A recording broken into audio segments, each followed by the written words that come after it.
अध्याय 8 निर्धन व्यक्ति की समृद्धि। अधिकमास मास कथा। बहुत प्राचीन समय की बात है जब धर्म, भक्ति और तप ही जीवन के वास्तविक आधार माने जाते थे। उसी समय एक छोटे से नगर के बाहर नदी के किनारे एक झोपड़ी में माधव नाम का एक निर्धन व्यक्ति रहता था। उसका जीवन अत्यंत कठिन था। दिन भर मेहनत करने के बाद भी उसे इतना ही मिलता कि किसी तरह वह अपना और अपनी वृद्ध माता का पेट भर सके। कई बार तो ऐसा भी होता कि दोनों को भूखे पेट ही सोना पड़ता। माधव के पास धन नहीं था, लेकिन उसके हृदय में एक अद्भुत श्रद्धा थी। वह प्रतिदिन सुबह उठकर नदी में स्नान करता और एक पुराने से पीपल के वृक्ष के नीचे बैठकर भगवान विष्णु का स्मरण करता। उसके पास न तो पूजा के लिए सामग्री थी, न ही कोई विशेष ज्ञान, परंतु उसका मन अत्यंत सरल और निष्कपट था। एक दिन उस नगर में एक विद्वान संत आए। उन्होंने पुरुषोत्तम मास की महिमा का वर्णन करते हुए स्कंद पुराण और पद्म पुराण के आधार पर बताया कि यह मास स्वयं भगवान का स्वरूप है। उन्होंने कहा, जो भी इस मास में सच्चे मन से भगवान का नाम जपता है, व्रत रखता है और अपनी क्षमता अनुसार दान करता है, उसका जीवन बदल जाता है। यहाँ तक कि निर्धन भी समृद्ध हो सकता है। माधव ने यह सुना तो उसके मन में एक नई आशा जागी। उसने सोचा, मेरे पास धन नहीं है, लेकिन मेरे पास विश्वास है। मैं भी इस मास में व्रत करूंगा और भगवान का नाम लूंगा। पुरुषोत्तम मास का पहला दिन आया। माधव ने संकल्प लिया कि वह पूरे मास में प्रतिदिन भगवान का नाम जपेगा और जितना संभव हो सकेगा व्रत का पालन करेगा। वह सुबह स्नान करता, फिर उस पीपल के वृक्ष के नीचे बैठकर ओम नमो भगवते वासुदेवाय का जप करता। दिन भर मेहनत करने के बाद भी वह शाम को भगवान का स्मरण करना नहीं भूलता। दिन बीतते गए। उसकी स्थिति में तुरंत कोई परिवर्तन नहीं आया। कई बार उसे भूख और थकान का सामना करना पड़ता, लेकिन उसने अपना व्रत और जप नहीं छोड़ा। उसके मन में एक ही विश्वास था, भगवान मेरी परीक्षा ले रहे हैं। एक दिन उसकी माँ बहुत बीमार हो गई। घर में दवा के लिए भी पैसे नहीं थे।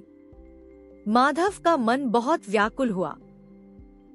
उसने भगवान के सामने बैठकर प्रार्थना की, हे प्रभु, मैं अपनी श्रद्धा में कोई कमी नहीं करूंगा, लेकिन मेरी माँ की रक्षा करें। उसी रात उसे एक स्वप्न आया। उसने देखा कि एक दिव्य पुरुष उसे एक स्थान दिखा रहे हैं और कह रहे हैं, कल इस स्थान पर जाओ, वहाँ तुम्हें तुम्हारे जीवन का मार्ग मिलेगा। अगले दिन माधव उस स्थान पर पहुँचा। वहाँ उसे एक पुराना उपेक्षित मंदिर दिखाई दिया। मंदिर की स्थिति बहुत खराब थी। चारों ओर गंदगी थी, दीवारें टूटी हुई थी और कोई वहां पूजा करने नहीं आता था।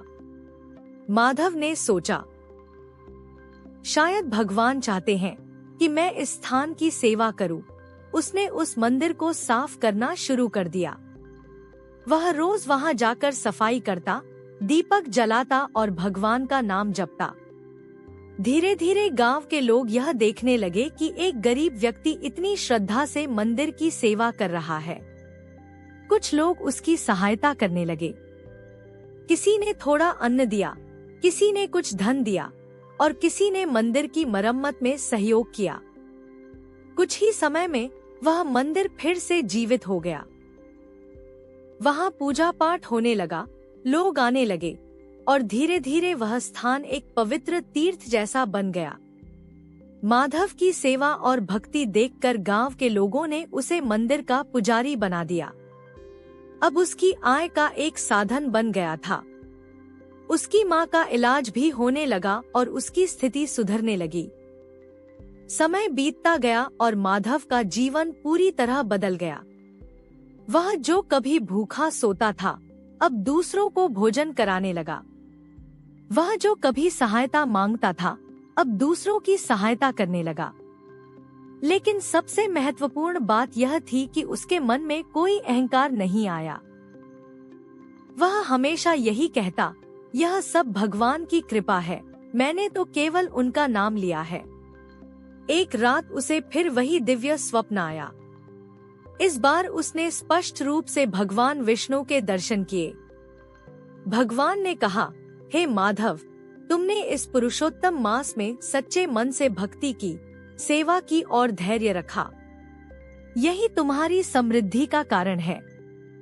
सच्ची समृद्धि केवल धन नहीं, बल्कि संतोष और सेवा की भावना है। माधव की आंखों से आंसू बहने लगे। उसने कहा, हे प्रभु, आपने मुझे सब कुछ दे दिया, अब मुझे केवल आपकी भक्ति चाहिए। इस कथा का उल्लेख विभिन्न पुराणों में इस भाव के साथ मिलता है कि जब कोई व्यक्ति पुरुषोत्तम मास में सच्चे मन से व्रत, जप और सेवा करता है, तो उसका जीवन धीरे धीरे बदलने लगता है। यह परिवर्तन केवल बाहरी नहीं, बल्कि आंतरिक भी होता है। यही इस कथा का सार है। सच्ची समृद्धि केवल धन में नहीं, बल्कि मन की शांति और संतोष में होती है। भगवान का नाम सबसे बड़ा सहारा है, जो कठिन से कठिन समय में भी हमें संभालता है। पुरुषोत्तम मास में की गई छोटी सी भक्ति भी जीवन को नई दिशा दे सकती है। जब मनुष्य अपने सीमित साधनों के बावजूद विश्वास बनाए रखता है, तो ईश्वर उसके लिए ऐसे मार्ग खोलते हैं जिनकी उसने कभी कल्पना भी नहीं की होती। भक्ति से बढ़कर कोई धन नहीं और विश्वास से बड़ा कोई सहारा नहीं। जय जय श्री राधे श्याम।